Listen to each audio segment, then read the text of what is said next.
আমাৰ BTCত আজিৰে পৰা উদ্যমিতা অভিযানৰ ধন বিতৰণ আৰম্ভ হ'ল আৰু 12 তাৰিখৰ পৰা অৰুণোদয় আৰম্ভ হ'ব।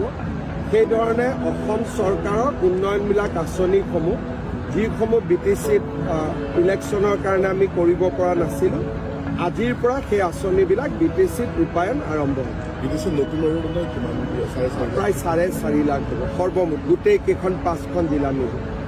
আমাৰ BTCত আজিৰে পৰা উদ্যমিতা অভিযানৰ ধন বিতৰণ আৰম্ভ হ'ল আৰু 12 তাৰিখৰ পৰা অৰুণোদয় আৰম্ভ হ'ব। সেইধৰণে অসম চৰকাৰৰ উন্নয়নমূলক আঁচনিসমূহ যিসমূহ BTCত ইলেকশ্যনৰ কাৰণে আমি কৰিব পৰা নাছিলোঁ, আজিৰ পৰা সেই আঁচনিবিলাক BTCত ৰূপায়ণ আৰম্ভ হ'ব। BTCত নতুন অৰুণোদয় কিমান প্ৰায় 4.5 লাখ হ'ব সৰ্বমুঠ গোটেই কেইখন 5খন জিলা মিলি।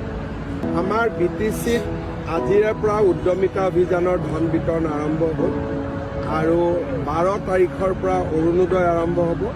সেইধৰণে অসম চৰকাৰৰ উন্নয়নমূলক আঁচনিসমূহ যিসমূহ BTCত ইলেকশ্যনৰ কাৰণে আমি কৰিব পৰা নাছিলোঁ, আজিৰ পৰা সেই আঁচনিবিলাক BTCত ৰূপায়ণ আৰম্ভ হ'ব। BTCত নতুন অৰুণোদয় কিমান প্ৰায় 4.5 লাখ হ'ব সৰ্বমুঠ গোটেই কেইখন 5খন জিলা মিলি।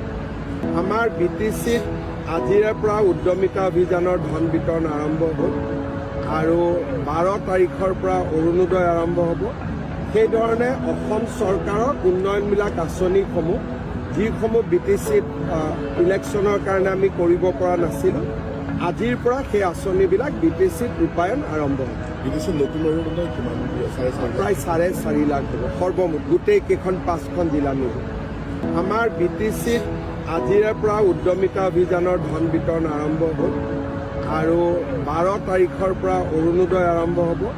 সেইধৰণে অসম চৰকাৰৰ উন্নয়নমূলক আঁচনিসমূহ যিসমূহ BTCত ইলেকশ্যনৰ কাৰণে আমি কৰিব পৰা নাছিলোঁ, আজিৰ পৰা সেই আঁচনিবিলাক BTCত ৰূপায়ণ আৰম্ভ হ'ব। BTCত নতুন অৰুণোদয় কিমান প্ৰায় 4.5 লাখ হ'ব সৰ্বমুঠ গোটেই কেইখন 5খন জিলা মিলি। আমাৰ BTCত আজিৰে পৰা উদ্যমিতা অভিযানৰ ধন বিতৰণ আৰম্ভ হ'ল আৰু 12 তাৰিখৰ পৰা অৰুণোদয় আৰম্ভ হ'ব। সেইধৰণে অসম চৰকাৰৰ উন্নয়নমূলক আঁচনিসমূহ যিসমূহ BTCত ইলেকশ্যনৰ কাৰণে আমি কৰিব পৰা নাছিলোঁ, আজিৰ পৰা সেই আঁচনিবিলাক BTCত ৰূপায়ণ আৰম্ভ হ'ব। BTCত নতুন অৰুণোদয় কিমান প্ৰায় 4.5 লাখ হ'ব সৰ্বমুঠ গোটেই কেইখন 5খন জিলা মিলি। ইলেকশ্যনৰ কাৰণে আমি কৰিব পৰা নাছিলোঁ, আজিৰ পৰা সেই আঁচনিবিলাক BTCত ৰূপায়ণ আৰম্ভ হ'ব। BTCত নতুন অৰুণোদয় কিমান প্ৰায় 4.5 লাখ হ'ব সৰ্বমুঠ গোটেই কেইখন 5খন জিলা মিলি।